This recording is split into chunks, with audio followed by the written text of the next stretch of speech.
The CNBC app. Global market news in one place. Customizable sections and personalized alerts. Stocks tracking, interactive charts and market insights all in your hands. Stay connected. Stay informed. Download the CNBC app today.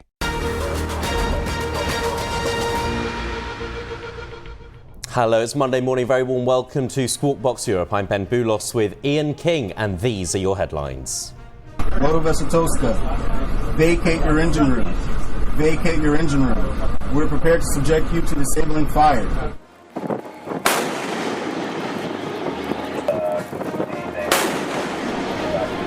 The U.S. fires on and seizes an Iranian cargo ship in the Gulf of Oman as both sides reinstate blockades through the Strait of Hormuz.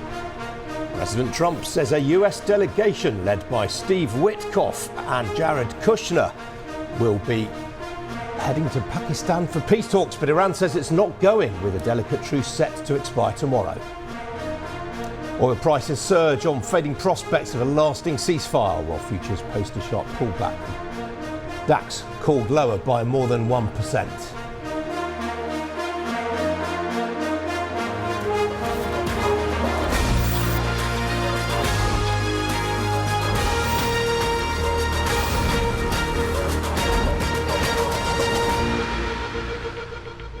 So the US has fired on and seized an Iranian-flagged vessel in the Gulf of Oman, believed to be the first time Washington has used force in its blockade of Iranian ports. Iran has vowed to respond to the incident, calling it a violation of the ceasefire. That's according to state media.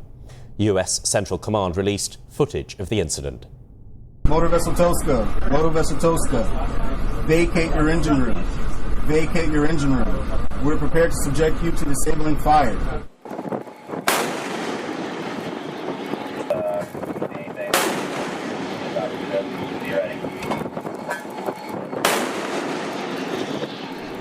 Well, the weekend saw confusion around transit in the Strait of Hormuz. Iran said on Saturday the critical waterway was closed again, less than a day after the country's foreign minister said it was completely open to commercial ships.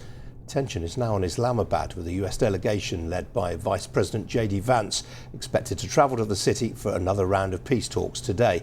But there are doubts around whether Iran will actually attend, with state media denying it will participate. Well, let me show you what's been going on with Brent Crude, currently trading higher again, $95.06 a barrel right now. It was obviously off as low as $90 a barrel on Friday evening. Well, Dan joins us now from Abu Dhabi with the latest. Dan, really a lot of confusion over Iran's participation in these talks. What are you hearing? That's exactly right, Ian. Good morning to you. What we understand is that a high-level US delegation will reportedly head to Islamabad for a make-or-break second round of peace talks with Tehran, with the ceasefire set to expire on Wednesday. The US Energy Secretary Chris Wright striking an optimistic tone earlier, saying President Trump is looking for maximum leverage and also predicting a deal will be reached soon, he says. Listen in. There are negotiations with the Iranians going on, despite what you hear in the chatter in public. I think those are actually going well. I think before long, you'll see an agreement that achieves the United States' end, puts an end to the 47 years of terrorism launched from Iran, and probably launches Iran on a better trajectory for its own people as well. The Energy Secretary Chris Wright there, of course, he has been sounding optimistic, but at the same time as well, the Iranians haven't even said that they will actually attend these talks, and what we can expect to see on the ground in Islamabad, of course, remains to be seen.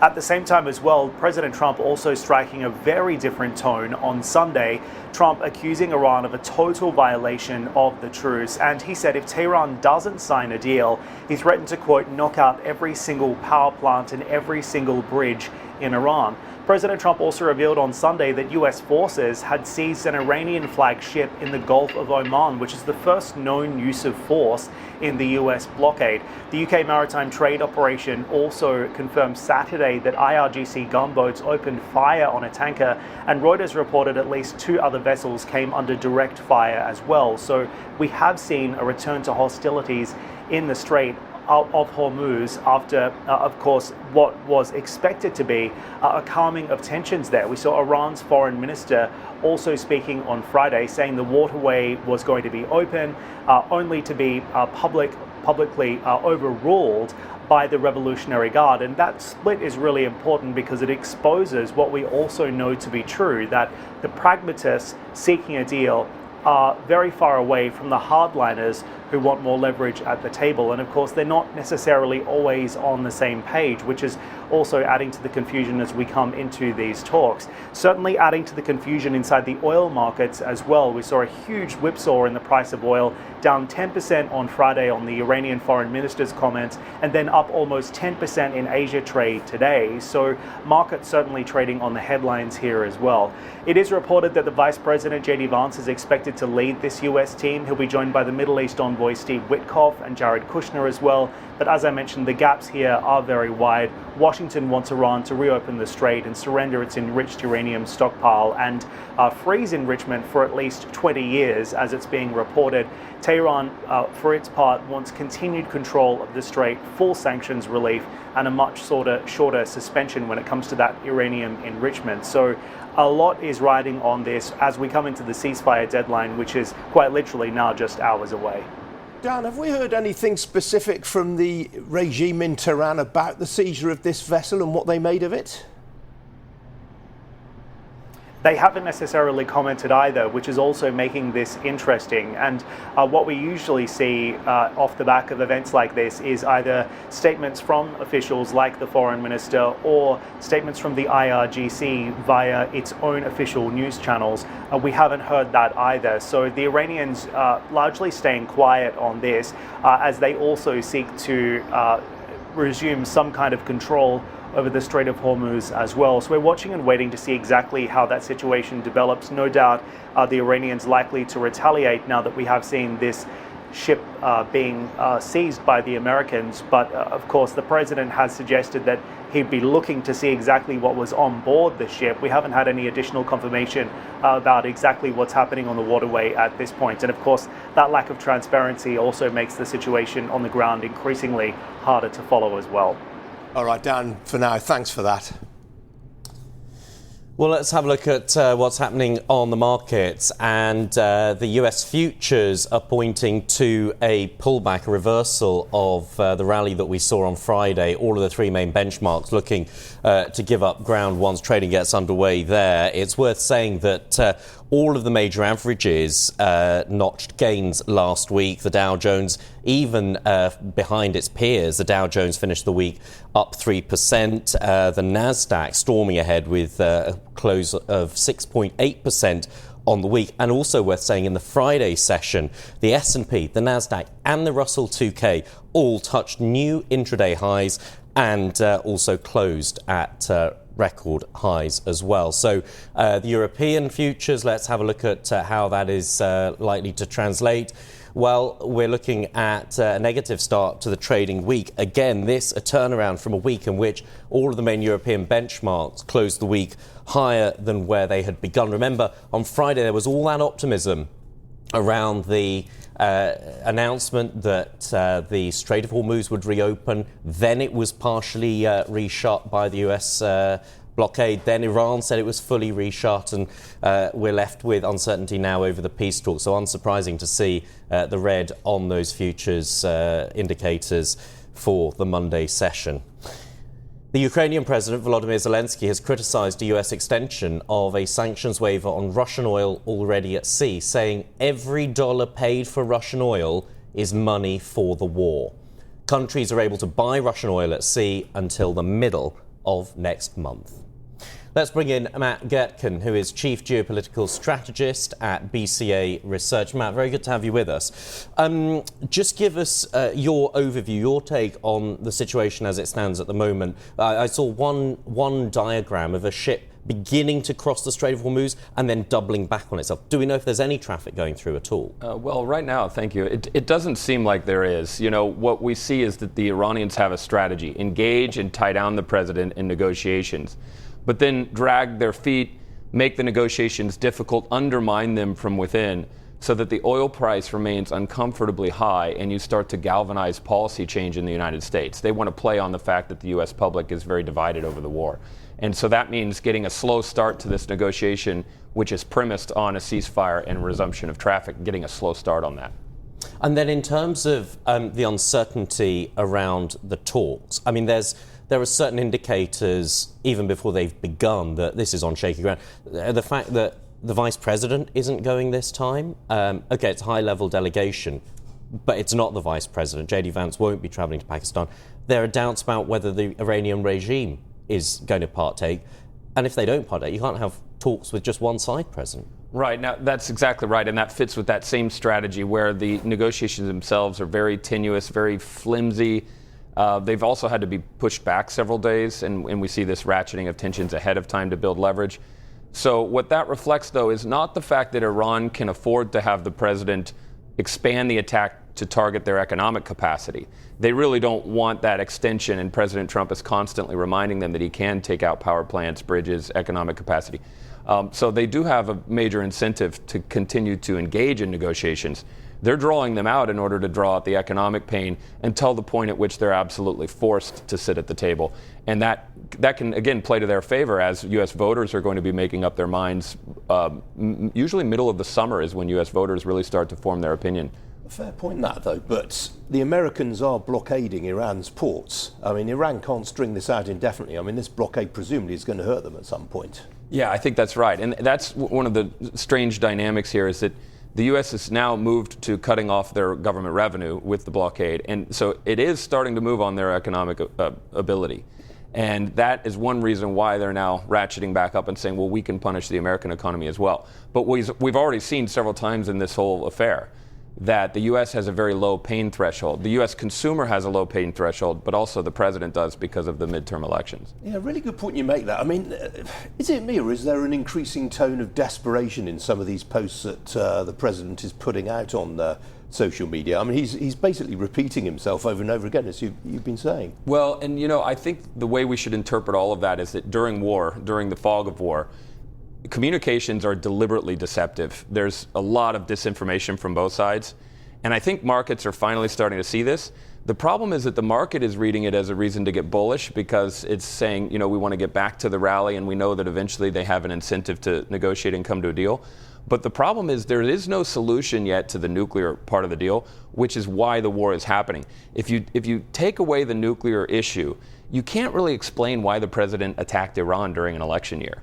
So you need to have that nuclear issue in there, which means that even if we de-escalate in the coming months, despite Iran's choppy behavior, we could end up re-escalating later as we get toward the election or after the election. And that means that over a 12-month time horizon, investors really should be treating this seriously. They shouldn't be overly complacent about the crisis. Yeah, I mean, you mentioned U.S. public opinion there. It seems pretty entrenched. Is there anything likely to shift the needle one way or another, or is it just down to gasoline prices? I think it's mostly gasoline prices, and I think that's part of the Iranian strategy. When oil's at $100 per barrel, you are roughly at a $4 per gallon gasoline price in the U.S., and that's where Americans are always grumbling. And you start to see, like with President Biden, remember we had stickers at the gasoline pumps saying, I did that, and he's referring to the price.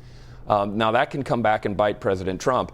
So of course the Trump administration knows this and they're trying to tamp all this down. But right now, the best they can do is engage in a pointless series, or maybe not pointless, hopefully, but it could be a pointless series of negotiations for 6-7 months, tamp down the oil price, but leave the nuclear issue till later, which for those of us who are looking beyond a 6-month time frame, we have to remember that nuclear issue will come back. Another 6 months of this, I can't bear it.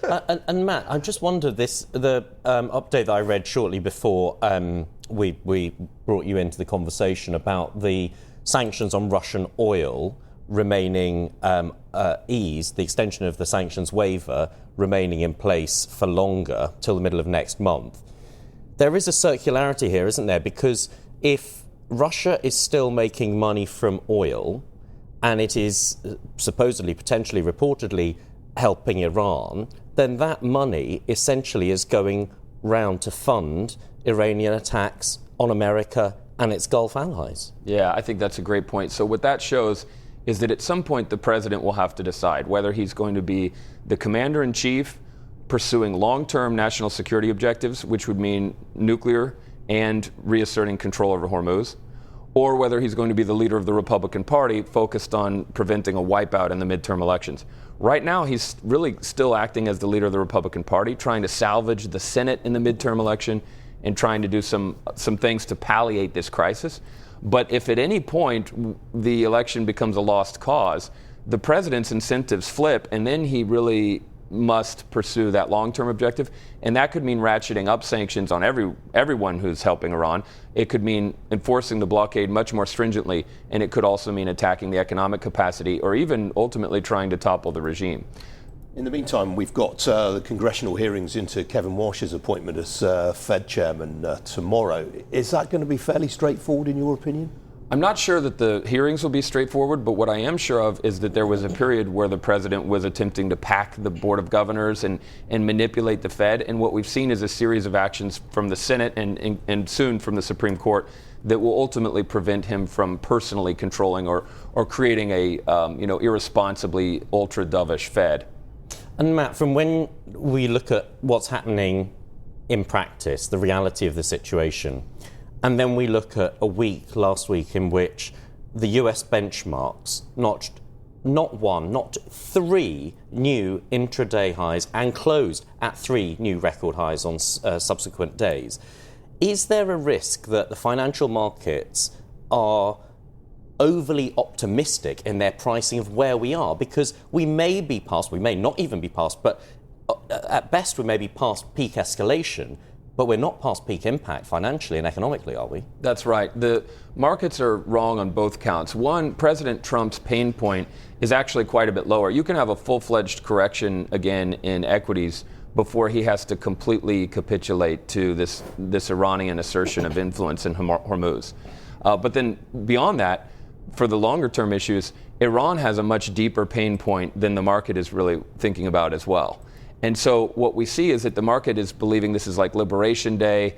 President Trump can raise the temperature, but then he can lower the temperature at the perfect timing. And he's sort of the maestro.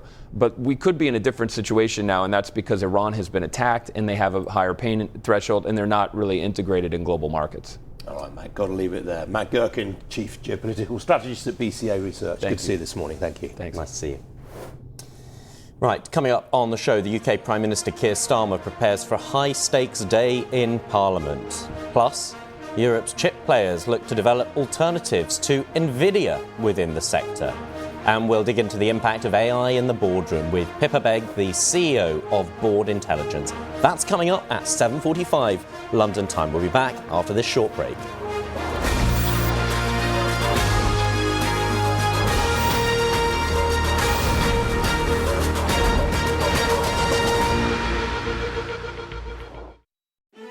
Executive Decisions is the new podcast from CNBC, where I ask powerful leaders about their decisions that changed everything.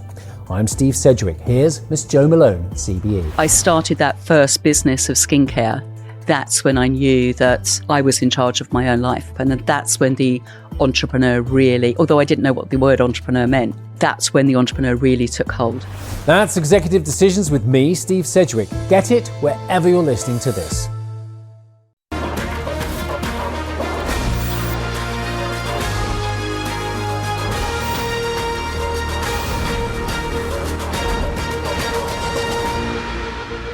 Welcome back. Executives from the UK's 5 largest retail banks have reportedly been asked to attend a meeting with Chancellor Rachel Reeves on Wednesday to discuss topics including the impact of the war in Iran, with rising interest rates expected to hit mortgage borrowers in the months ahead. The British Prime Minister Keir Starmer will face Parliament today amid calls from opposition parties for him to resign over his handling of the appointment as Peter Mandelson as ambassador to the United States. Starmer said he will set out the facts to lawmakers after it was revealed that Mandelson had failed security vetting. The Prime Minister has criticised officials for not telling him about the outcome sooner, and the Foreign Office's most senior civil servant, Ollie Robbins, was sacked last week.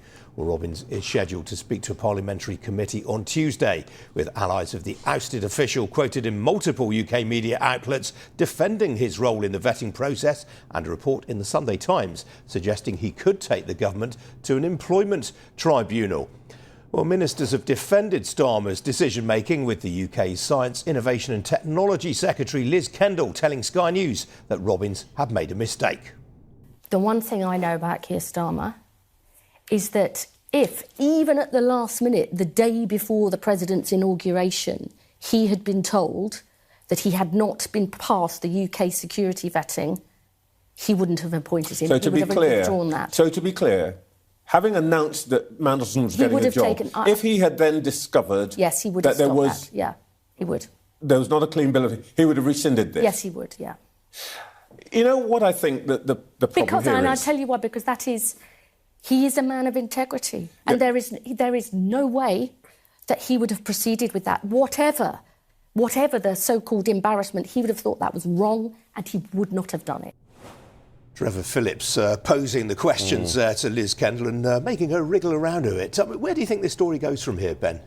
Well, I mean, I think there's going to be a lot of attention, inevitably, on the appearance before MPs today, isn't there? This is going to be quite a grilling. But then I think with Ollie Robbins, the top civil servant at the Foreign Office, then giving his account, I think on Tuesday he's due to appear.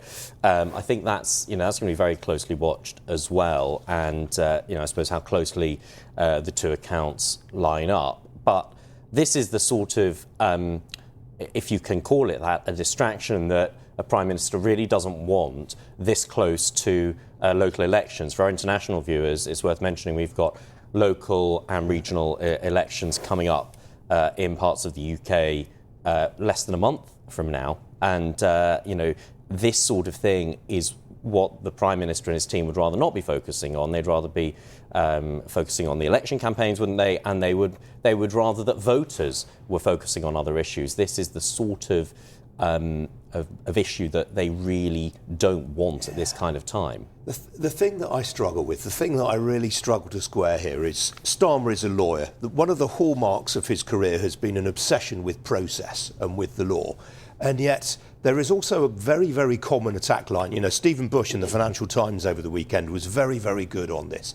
Said there's a Starmer-shaped hole where the Prime Minister should be. And the argument is that he's often insufficiently curious about things. And I struggle to square that with his obsession with process. It's all very weird.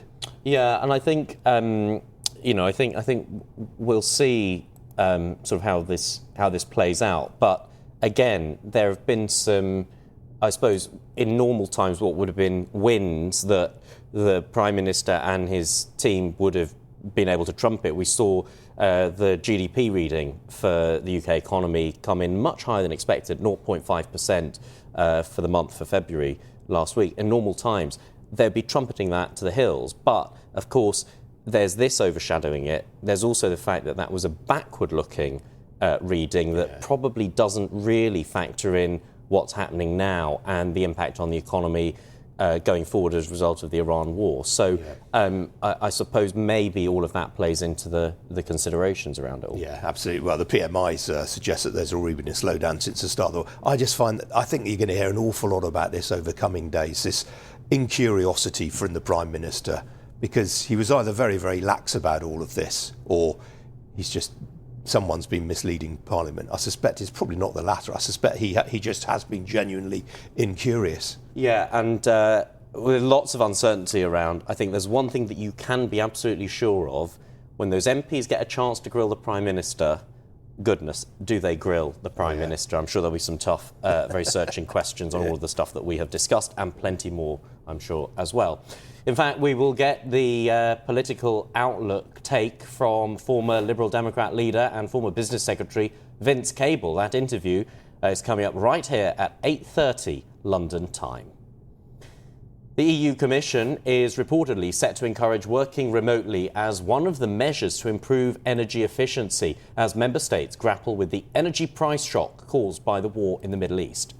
According to the Financial Times, the EU Commission is also due to recommend subsidising public transport and lowering VAT on heat pumps, boilers and solar panels to try to offer relief from higher energy prices.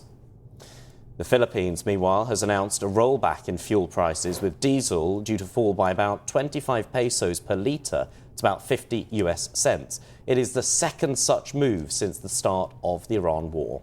CNBC's JP Ong filed this report.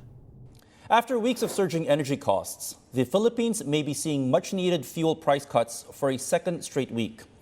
The country's President Ferdinand Marcos Jr. recently announced plans to lower oil prices, with diesel set to fall by almost 25 pesos a liter, or down 16% from last week's levels.